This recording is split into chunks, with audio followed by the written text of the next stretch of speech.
Hello, welcome to English Reading by Hidemi Woods. I'll read episodes from my books and talk about them. I hope you enjoy the show with me.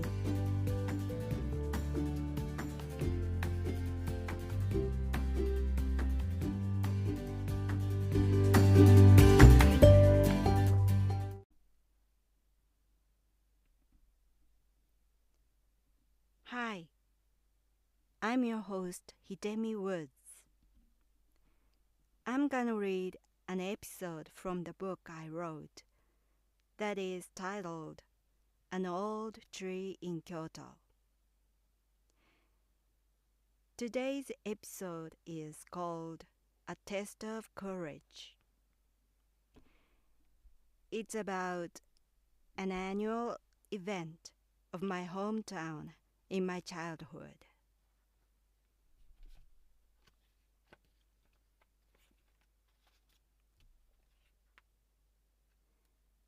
A test of courage.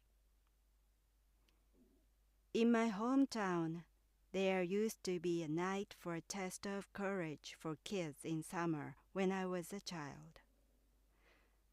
It was a small neighborhood event that an adult volunteer set up a sign saying, "A test of courage" at the entrance to a narrow lane between the neighbor houses. Except for the entrance, the rest of the lane was left as it was, without any special scary decorations or surprising effects.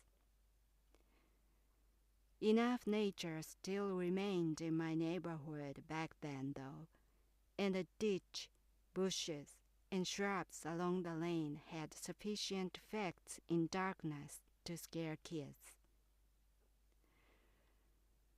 One summer dusk, I heard my grandmother call me urgently when I was playing in the yard.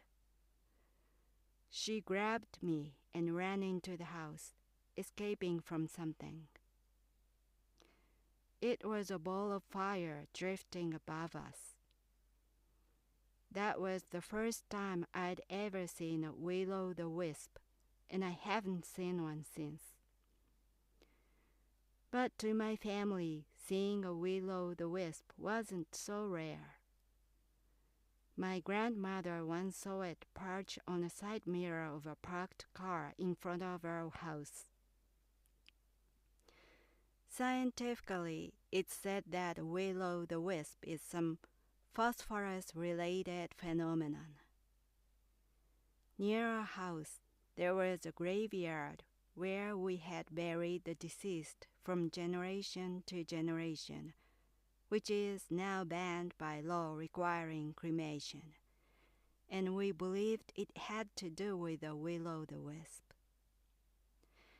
I had plenty of natural scary materials in my childhood.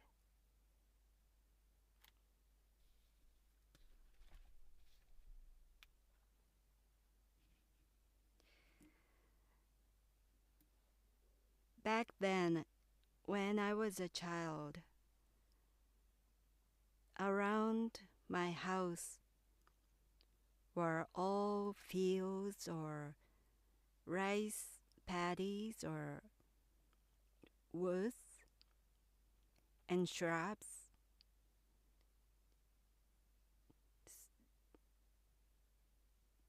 It's just a small cluster of houses, and except for those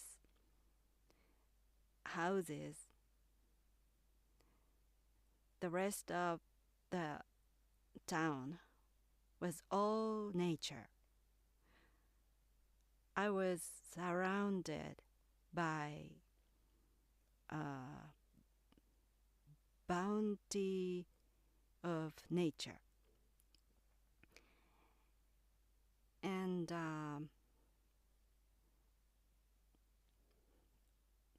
there are some streets, of course, but there were a few street lamps and houses were dark, so after sunset, it was almost completely dark. And as a child, it was scary enough after dark. So my neighborhood was like a perfect location for a horror movie or something, because it was quiet, dark, and just full of trees and shrubs. So there was no need for additional decorations to scare kids when the summer event was held.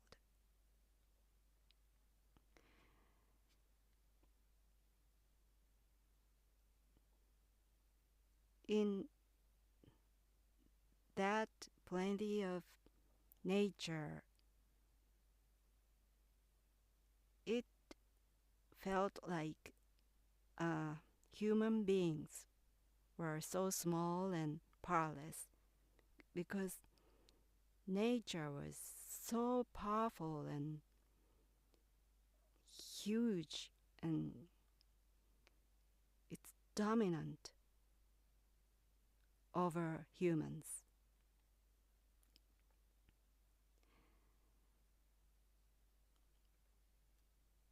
And my neighborhood was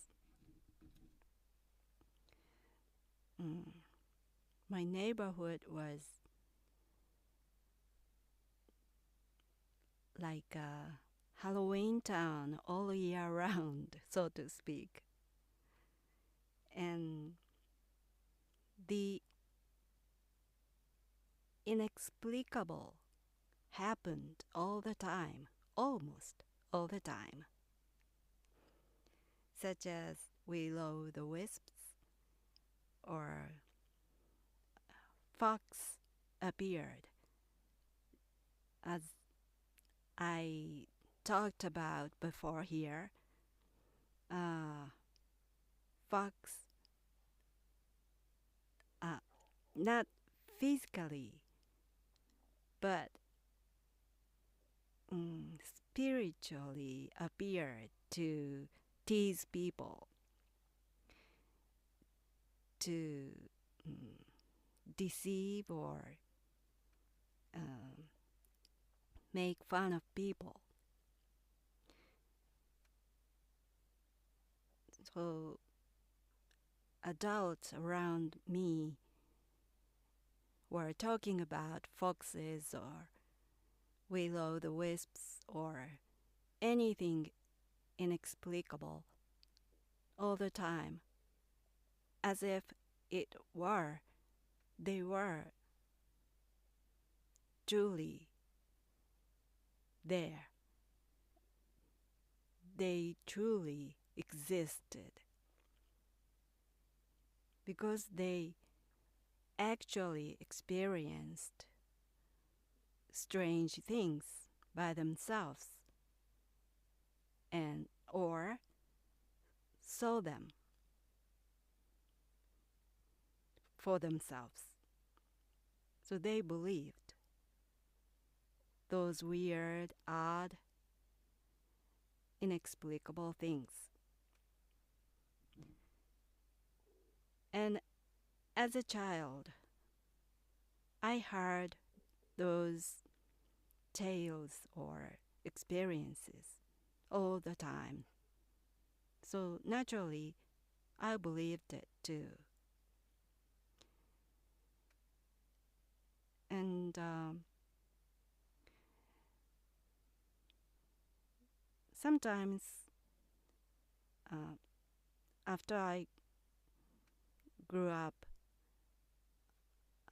I saw some scary TV shows or some documentaries on TV. And in those shows, they were talking about some phenomenon which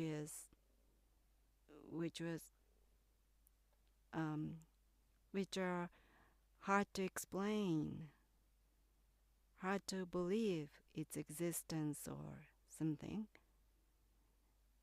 And for me, when I watch it, I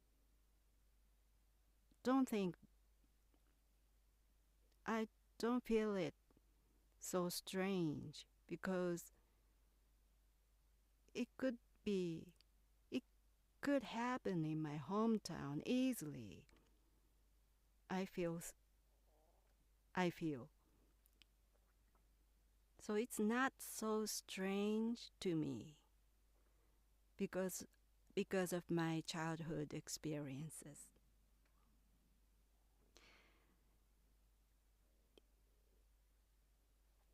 If you lived or if you visited my hometown, you would believe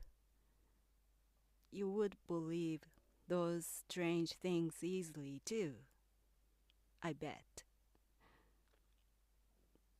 The atmosphere, the surroundings of my hometown had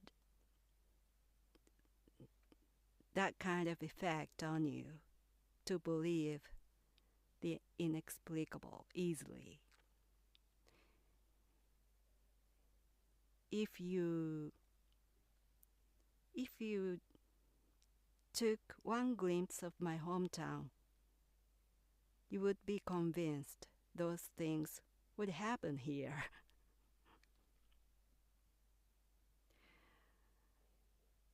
It was such a natural, scary, strange place that I lived in when I was a child.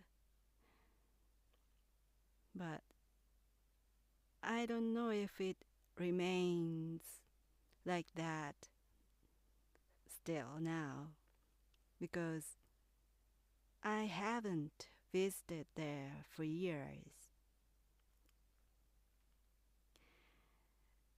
That's because my parents sold my house due to the financial difficulty.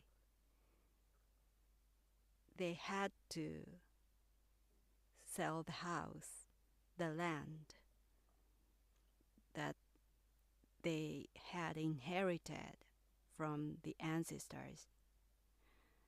And they moved out the town. So I have no need to return there because there's no house anymore. Our house is demolished and the land is empty now. So it's the scary place has gone forever.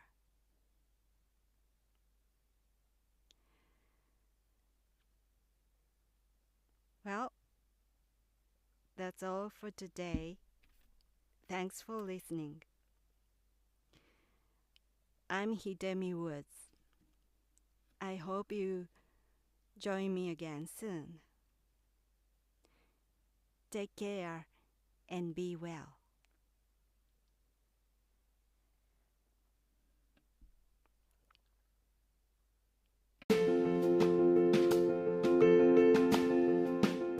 Audiobook, The Family in Kyoto, One Japanese Girl Got Freedom by Hidemi Woods on sale at online stores or apps.